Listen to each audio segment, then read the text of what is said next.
Hi all അസ്സലാമു അലൈക്കും. Welcome back to Shibi T K vlogs.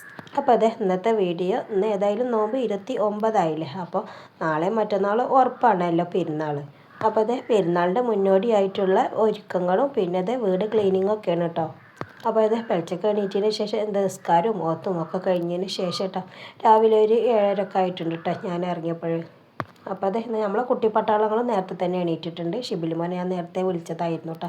കാരണം എന്താണെന്ന് വെച്ചാൽ അവനക്ക് എക്സാം ഉള്ളതാണ്. അപ്പോൾ പഠിക്കാൻ വേണ്ടിയിട്ട് അവനെ ഞാൻ നേരത്തെ തന്നെ വിളിച്ചതായിരുന്നു കേട്ടോ. കിടന്നപ്പോഴേ സമയം ആയിക്കണം കേട്ടോ. പഠിച്ചൊക്കെ എണീറ്റ് കുറച്ച് പഠിച്ചതിന് ശേഷം കിടന്നെന്നാലും ഞാൻ നേരത്തെ വിളിച്ചുണർത്തിയിട്ട് അവനെ.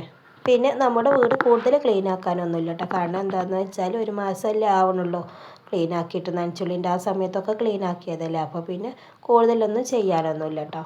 പിന്നെ അതെ മാറാൾത്തട്ടി കണ്ടിട്ട് നിങ്ങളാരും പേടിക്കണം കേട്ടോ. കാരണം എന്താണെന്ന് വെച്ചാൽ മാറാൾത്തട്ടി തീരെ നീളമല്ല കേട്ടോ. അപ്പോൾ എപ്പോഴായും മാറാല തട്ടാൻ വേണ്ടി ഞാൻ ഇക്കാനെ വിളിക്കണം കേട്ടോ. ഞാൻ ഉയരമില്ലാത്ത കാരണം. അപ്പോൾ പിന്നെ ഞാൻ എന്ത് ചെയ്തു അറിയാം, ഇന്ന് പിന്നെ ഒരു PVC പൈപ്പ് എടുത്തുകൊണ്ട് അതിന്മാണ്ട് ഒഴിച്ചു കൂട്ടിയതാട്ടോ. അങ്ങനെ ഇപ്പോൾ പിന്നെ ശരിക്കും മാറാല തട്ടായി എത്തിയിട്ടോ. മാറാലൊന്നും കൂടുതലില്ല. പിന്നെ അത് ഒക്കെ ഒന്ന് ക്ലീൻ ആക്കട്ടെ. വാതിലും ജനലും എല്ലാം ഒന്ന് ചെറിയ രീതിയിലൊക്കെ ഒന്ന് ക്ലീൻ ആക്കിട്ടോ. പിന്നെ പെരുന്നാൾ ക്ലീനിങ് ആയതുകൊണ്ട് പിന്നെ ഇക്കാനും ഷിബിലിമോനൊന്നും കൂടെ കൂട്ടിയില്ല. കാരണം ഇത് നനച്ചുളിൻ്റെ പോലെ കൂടുതലായിട്ടൊന്നും ചെയ്യാനില്ലല്ലോ. അങ്ങനെ അതെ ഷിബിലിമോൻ എണീറ്റതിന് ശേഷം പിന്നെ അവൻ്റെ റൂമത്തെ ബെഡ്ഷീറ്റും പുതപ്പൊക്കെ നേരാക്കൽ പിന്നെ അവൻ തന്നെ കഴിക്കൂട്ടോ. അവന് വീട്ടിലുണ്ടെന്നുണ്ടെങ്കിൽ ആ പണി അവനക്കാട്ടോ. കാരണം എന്താണെന്ന് വെച്ചാൽ ഞാൻ ചെയ്താൽ പിന്നെ അവനക്ക് പറ്റില്ല കേട്ടോ. അവൻ്റെ ഇഷ്ടത്തിൽ തന്നെ അവനക്ക് ചെയ്യണം കേട്ടോ. ഇപ്പോൾ പിന്നെ മദ്രസ ഒന്നുമില്ലല്ലോ. മദ്രസ ഉണ്ടെന്നുണ്ടെങ്കിൽ പെട്ടെന്ന് പിന്നെ എണീറ്റ് നിസ്കാരമൊക്കെ കഴിഞ്ഞതിന് ശേഷം പെട്ടെന്ന് മദ്രസയ്ക്ക് പോകണ്ടേ. അപ്പോൾ പിന്നെ ആ പണി എനിക്കാട്ടോ. ബെഡ്ഷീറ്റ് റെഡിയാക്കുമ്പോൾ അവൻ പറയട്ടെ കിടക്കുമ്പോൾ എന്തുപോലെ നല്ല രീതിയിൽ വിരിച്ച് കിടന്നതായിരുന്നു. എണീറ്റ് കഴിഞ്ഞാലുള്ള അവസ്ഥ ആണ് ഇതിൽ അമ്മച്ചിയെന്ന് പറയട്ടോ. പറയുന്നുണ്ട് അവന് ചെയ്യണമുണ്ട് കേട്ടോ. ഇന്ന് പിന്നെ ഫിലിമോൾ അവൻ്റെ കൂടെ ആയിരുന്നിട്ടോ. ഇടയ്ക്ക് എൻ്റെ കൂടെ ഇവിടെ കിടക്കും. എല്ലാന്നുണ്ടെങ്കിൽ അപ്പുറത്ത് നമ്മളെ റൂമൊക്കെ വരും കേട്ടോ. അവൾക്ക് പിന്നെ സ്ഥിരം ഒരു റൂമൊന്നുമില്ല കേട്ടോ. ഷിബിലിമോൻ്റെ കൂടെ കിടക്കുകയാണെന്നുണ്ടെങ്കിൽ എന്നോട് ചോദിക്കും അമ്മച്ചി ഞാൻ നിൽക്കാൻ്റെ കൂടെ കിടക്കട്ടെ വെച്ച്. അന്ന് കിടക്കണമെങ്കിൽ കിടന്നോ പറയും. എല്ലാന്നുണ്ടെങ്കിൽ അപ്പുറത്ത് നമ്മളെ റൂമിൽ കിടക്കുകയാണെന്നുണ്ടെങ്കിൽ ചോദിക്കൂട്ടെ ഇക്ക ഞാനിന്ന് അമ്മച്ചിൻ്റെ കൂടെ കിടക്കട്ടെ എന്ന്. അപ്പോൾ അവനും പറയും കിടക്കുകയാണെങ്കിൽ കിടന്നോന്നറിയിട്ടോ. അങ്ങനെയൊക്കെ കേട്ടോ അവളുടെ അവസ്ഥ. അങ്ങനത്തെ ക്ലീനാക്കി നമ്മൾ അടുക്കളയിലെത്തിയിട്ടോ. ഞാനിവിടെയൊക്കെ ക്ലീൻ ആക്കുമ്പോൾ ഇപ്പം നമ്മളെ ഷിബിലിമോന് ചോദിക്കുന്നുണ്ട് എന്തിനാണ് ക്ലീൻ ആക്കുന്നത്, ഒന്നും കച്ചറയൊന്നും ഇല്ലല്ലോ, ഇപ്പോൾ അടുത്തല്ലേ ചെയ്തത് എന്നൊക്കെ അങ്ങനെ ചോദിക്കുന്നുണ്ട്. ഞാൻ പറഞ്ഞു ഏതായാലും പെരുന്നാളല്ലേ, നമ്മൾ റംസാനെ വരവേൽക്കുമ്പോൾ തന്നെയല്ലേ പെരുന്നാളിന് വരവേൽക്കുന്നത്. ചെറിയ പെരുന്നാളാകുമ്പോൾ പിന്നെ ഒരു പ്രത്യേകതയും കൂടി ഉണ്ടല്ലേ. നമ്മൾ ഇത്രയും ദിവസം നോമ്പ് നോറ്റ് പകലൊന്നും ഭക്ഷണം കഴിക്കാതെ നോമ്പ് നോറ്റ് നിന്നിട്ട് പിന്നെ പെരുന്നാൾ മുതലല്ലേ നമ്മൾ ഉച്ചക്കാവും വൈകുന്നേരമൊക്കെ പിന്നെ ഓരോന്ന് തിന്നുന്നത്. അപ്പോൾ പിന്നെ ഇതിന് അതിൻ്റേതായ ഒരു പ്രത്യേകതയും കൂടി ഉണ്ടല്ലേ. പിന്നെ ഫിലിമോൾക്കൊന്നും നോമ്പില്ല കേട്ടോ. അവളിതാ രാവിലെ എണീറ്റ് അവൾക്ക് ചായയും കടി വേണമെന്ന് തന്നെ അവൾ കുടിക്കുകയാണ് കേട്ടോ. ഇന്ന് പിന്നെ പഴം പൊഴുങ്ങിയിരുന്നു കേട്ടോ. അതാണ് കേട്ടോ അവൾക്കുള്ള കടി. പിന്നെ അത് നമ്മൾ സ്ഥിരം പണി തുടങ്ങി കേട്ടോ. അടിച്ചു വരാൻ തുടങ്ങി. ഇനിയിപ്പോൾ നേരം വെളുത്ത് കഴിഞ്ഞാൽ അടുക്കളയിൽ ഭക്ഷണം ഉണ്ടാക്കുക, അത് കഴിഞ്ഞാൽ അടിച്ചുവരി തുടക്കുക, അതൊക്കെ തന്നെയല്ലേ പണി. നോമ്പിന് പിന്നെ രാവിലെ അടുക്കള പണി ഉണ്ടായിരുന്നില്ലല്ലേ. അതൊരു സുഖമായിരുന്നു. അപ്പോഴേക്കും അത് ഷിബിലിമാൻ്റെ പഠിത്തമൊക്കെ കഴിഞ്ഞ് കുളിയൊക്കെ കഴിഞ്ഞ് അതിനുശേഷം അവനക്ക് സ്കൂളിൽ പോകാനുള്ള ടൈമായിട്ടാണ്. അപ്പോഴേക്കും അവന് റെഡിയായി.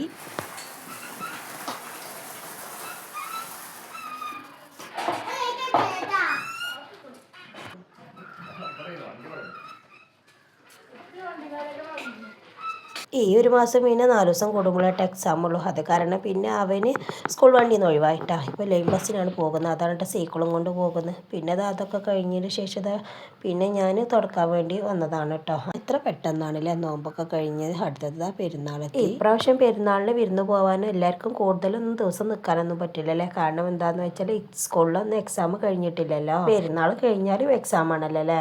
അങ്ങനത്തെ നമ്മൾ ഷിബിലിമോൻ എക്സാമൊക്കെ കഴിഞ്ഞ് വന്നതിന് ശേഷമുള്ള വീഡിയോ ഇട്ടത്. കാരണം എന്താണെന്ന് വെച്ചാൽ നമ്മൾ ഈ മാവിൽ കുറച്ച് മാങ്ങ ഉണ്ടായിരുന്നു കേട്ടോ. എല്ലായിടത്തൊന്നും മാങ്ങയില്ല. ആകെ ഈ കൊമ്പിലോട്ട കാര്യമായിട്ട് മാങ്ങ ഉണ്ടായിരുന്നു. അപ്പോൾ വെയിറ്റ് തൂങ്ങിയിട്ടാണ് തോന്നുന്നുണ്ട് ഈ കൊമ്പ് ഒന്നാകെ പൊട്ടിച്ചാടിട്ടോ. അപ്പോൾ 2 ദിവസമായിരുന്നു ഇത് ഒടിഞ്ഞ് തൂങ്ങിയിട്ടിട്ടോ. അപ്പോൾ ഇക്ക പിന്നെ കെട്ടി കൊടുത്തായിരുന്നു കേട്ടോ മാങ്ങ മൂക്കട്ടെ എന്ന് വെച്ചിട്ട്. പക്ഷേ അത് ആ മാങ്ങ മൊത്തം വാടിയിട്ടോ. അപ്പോൾ പിന്നെ എടുക്കല്ല, അതൊരു നിവർത്തിയില്ല. അങ്ങനത്തെ അതൊക്കെ എടുത്തു കേട്ടോ. അപ്പോൾ പിന്നെ ഒന്നും നോക്കിയിട്ടോ അത് അച്ചാറിടാന്ന് വിചാരിച്ചു. പിന്നെ പുറത്താർക്കും കൊടുക്കാൻ പറ്റൂല. കാരണം എന്താണെന്ന് വെച്ചാൽ ചിലതൊക്കെ വാടി തുടങ്ങിയിരുന്നു കേട്ടോ. പിന്നെ നമ്മൾ ഷിബിലിമോന് പേരൊക്കെ എടുക്കാൻ വേണ്ടിയിട്ട് അപ്പുറത്തെ വീട്ടിൻ്റെ മുകളിൽ പോയിട്ട് പേരൊക്കെ പഴുത്ത് നിന്നിരുന്നു കേട്ടോ. അതെടുക്കുകയാണ്. അപ്പോൾ പിന്നെ ഒന്നും നോക്കില്ല കേട്ടോ. ഏതായാലും പെരുന്നാളല്ല അപ്പോൾ മാങ്ങ കൊണ്ട് അച്ചാറിടാമെന്ന് വിചാരിച്ചു. ഇക്കത് ആദ്യം തന്നെ അരിയുന്നുണ്ട് കേട്ടോ. ഞാൻ അങ്ങനെ ഞങ്ങൾ 2 പേരും കൂടി മാങ്ങയൊക്കെ ഒന്ന് കട്ട് ചെയ്തെടുത്തു. ശേഷം ആ മാങ്ങയിൽ കുറച്ച് ഉപ്പിട്ടിട്ട് നല്ലോണം ഒന്ന് മിക്സ് ചെയ്തിട്ട് കുറച്ച് സമയം ഒന്ന് മൂടി വെച്ചു. പിന്നെ ഒരു പാനിൽ കുറച്ച് നല്ലെണ്ണ ഒഴിച്ച് കൊടുത്തിട്ട് അത് നല്ലോണം ഒന്ന് ചൂടായി വന്നതിന് ശേഷം കുറച്ച് കടുകും ഇഞ്ചി വെളുത്തുള്ളി പേസ്റ്റും കൂടി അതൊന്ന് ഇട്ട് കൊടുത്തു. കൂടെ 2 പച്ചമുളക് കട്ട് ചെയ്തതും പിന്നെ 2 വേപ്പിലയും കൂടി ഇട്ട് കൊടുത്തിരുന്നു കേട്ടോ. അങ്ങനെ നല്ലോണം ഒന്ന് മിക്സ് ചെയ്തു. അതിനുശേഷം ഒരു ബ്രൗൺ കളർ വരെ ഒന്ന് മിക്സ് ചെയ്തു കേട്ടോ. പിന്നെ അതിലേക്ക് അത്യാവശ്യത്തിന് മുളക് പൊടിയും പിന്നെ അച്ചാർ പൊടിയും ഇട്ട് കൊടുത്തു. കൂടെ ഒരു ഇത്തിരി കായപ്പൊടിയും പിന്നെ ഉലുവയും കടുകും കൂടി പൊടിച്ചതാണ് ഇട്ടത്, അതും കൂടി ഒന്നിട്ട് കൊടുത്തു. പിന്നെ കുറച്ച് ഉപ്പിട്ട് കൊടുത്തിട്ട് ആ മസാലയിൽ. കാരണം എന്താണെന്ന് വെച്ചാൽ പിന്നെ മാങ്ങയിൽ നമ്മൾ ആദ്യം ഉപ്പിട്ട് വെച്ചിട്ടുണ്ടായിരുന്നല്ലോ, അപ്പോൾ അതാണ് കുറച്ചിട്ട് കൊടുത്തത്. പിന്നെ അതിന് ശേഷം മാങ്ങ ഇട്ട് കൊടുത്തു. അപ്പോൾ അതിൽ തന്നെ വെള്ളം ഉണ്ടായിരുന്നു കേട്ടോ. മാങ്ങ ഇട്ട് കൊടുക്കുമ്പോൾ ഫ്ലെയിം ഓഫാക്കിയിരുന്നു കേട്ടോ. ഓഫാക്കിയിട്ടാണ് ഈ ചെയ്യുന്നത്. അങ്ങനത്തെ നല്ലോണം മിക്സ് ചെയ്യാണ്. പിന്നെ കുറച്ച് സുർക്കയുണ്ട് ഒഴിച്ച് കൊടുത്തു. അങ്ങനത്തെ നമ്മൾ ടേസ്റ്റി മാങ്ങ അച്ചാർ പെരുന്നാൾക്കുള്ള റെഡി ആയിട്ടോ. പിന്നെ ഫുഡൊക്കെ ഒരുക്കണം എന്നുണ്ടെങ്കിൽ മാസം കാണണ്ടേ. അപ്പോൾ പിന്നെ അതിൻ്റെ മുന്നുള്ളത് ഒരുക്കി വെച്ചിട്ടോ. കാരണം എന്താണെന്ന് വെച്ചാൽ ഡ്രസ്സുകളൊക്കെ അയൺ ചെയ്ത് വെച്ചു. ഇതെൻ്റെ ചുരിദാർ കേട്ടോ, ഞാൻ ഓൺലൈനിൽ നിന്ന് എടുത്തതാണേ. അതിൻ്റെ ബിറ്റ് എടുത്തിട്ട് തയ്ച്ചതാണ് കേട്ടോ. ഇക്കൻ്റെ പിന്നെ തുണി ഷർട്ടാണ് കേട്ടോ. ഇക്ക പിന്നെ തുണി തേക്കണ്ടെന്ന് പറഞ്ഞു ഷർട്ട് തേച്ചിട്ടുണ്ട്. ഞങ്ങൾ ഷിബിരി പോലത്തെ ഇതാ റെഡി ആയിട്ടോ. അങ്ങനെ പെരുന്നാൾക്കുള്ള കുഞ്ഞു കുഞ്ഞു ഒരുക്കങ്ങളൊക്കെ ഇതാ ഇന്ന് തന്നെ കഴിഞ്ഞു കേട്ടോ. അപ്പോൾ ഇങ്ങനെയൊക്കെയാണ് കേട്ടോ നമ്മുടെ ഇന്നത്തെ പെരുന്നാളിൻ്റെ തലേന്ന് വെച്ചിട്ടുള്ള വീട് ക്ലീൻ ആക്കലും പിന്നെ പെരുന്നാളിൻ്റെ മുന്നോടിയായിട്ടുള്ള ഒരുക്കങ്ങളൊക്കെ. അപ്പോൾ ബാക്കി വിശേഷങ്ങൾ നെക്സ്റ്റ് വീഡിയോ കാണാം കേട്ടോ. അതുവരേക്കും എല്ലാവർക്കും അസ്സലാമു അലൈക്കും വറഹ്മത്തുള്ളാഹി തആല വബറകാതുഹു.